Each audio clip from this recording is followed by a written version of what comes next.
പറപ്പൂക്കര പഞ്ചായത്ത് മാലിന്യമുക്ത പ്രഖ്യാപനവും പറപ്പൂക്കര സ്ക്വാഡ് രൂപീകരണവും നടത്തി. മാർച്ച് 30 അന്താരാഷ്ട്ര സീറോ വേസ്റ്റ് ദിനത്തോടനുബന്ധിച്ചാണ് പറപ്പൂക്കര പഞ്ചായത്തിനെ മാലിന്യമുക്തമാക്കി കലക്ടർ അർജുൻ പാണ്ഡ്യൻ പ്രഖ്യാപനം നടത്തിയത്. ജില്ലയിൽ മാലിന്യമുക്തമാക്കി പ്രഖ്യാപിക്കുന്ന രണ്ടാമത്തെ പഞ്ചായത്താണ് പറപ്പൂക്കര.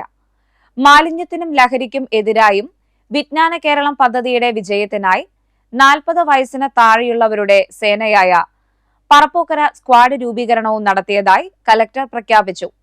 പഞ്ചായത്ത് പ്രസിഡന്റ് ഇ.കെ. അനൂപ് അധ്യക്ഷനായി. നവകേരളം കർമ്മ പദ്ധതി ജില്ലാ കോർഡിനേറ്റർ സി. ദിദിക ശുചിത്വ പ്രതിജ്ഞ ചൊല്ലിക്കൊടുത്തു. മാലിന്യമുക്തം നവകേരളം ആശയത്തിന്റെ ഭാഗമായി പറപ്പൂക്കര പഞ്ചായത്തിലെ ക്ലീൻ ആൻഡ് വിൻ പദ്ധതിയുടെ ഭാഗമായി വീടും പൊതുസ്ഥലവും വൃത്തിയാക്കി പഞ്ചായത്തിനൊപ്പം മാലിന്യമുക്ത പ്രവർത്തനങ്ങൾക്ക് നേതൃത്വം നൽകിയ 3 പേർക്കുള്ള അവാർഡ് ദാനവും കലക്ടർ നടത്തി.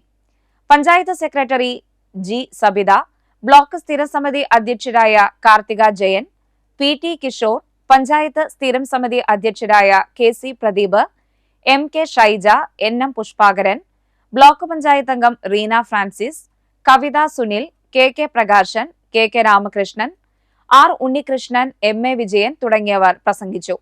Panchayat president E. കെ. അനൂപിന്റെ നേതൃത്വത്തിൽ ശുചിത്വ സന്ദേശ പദയാത്രയും നടത്തി. പഞ്ചായത്ത് എടുക്കുകയാണ് കൂടുതലായിട്ട് ഹൈവേ കൂടെ കടന്നു പോകുന്ന ഒരു സ്ഥലവും കൂടെയാണ്. ഒരുപാട് പേര് ഇതുവഴി കൂടെ പാസ് ചെയ്യുന്നു. ഇപ്പോൾ അത്രത്തോളം നല്ല ഭംഗിയായിട്ട് കാണുവാണെങ്കിൽ നമ്മുടെ പഞ്ചായത്തിൽ നമുക്ക് ഓരോരുത്തർക്കും തന്നെ അഭിമാനിക്കാവുന്ന ഒരു നിമിഷം കൂടെയാണ്.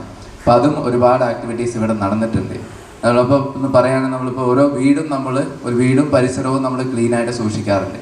അപ്പം അതിൻ്റെ കൂടെ തന്നെ വീടിൻ്റെ പുറകെ ഇറങ്ങിയിട്ട് റോഡാണോ എന്താണോ അതും കൂടെ നമ്മൾ ഭംഗിയായിട്ട് സൂക്ഷിക്കേണ്ട ഓരോരുത്തരുടെ കടമ കൂടിയാണ്. അത് കടയായിക്കോട്ടെ, വീടായിക്കോട്ടെ.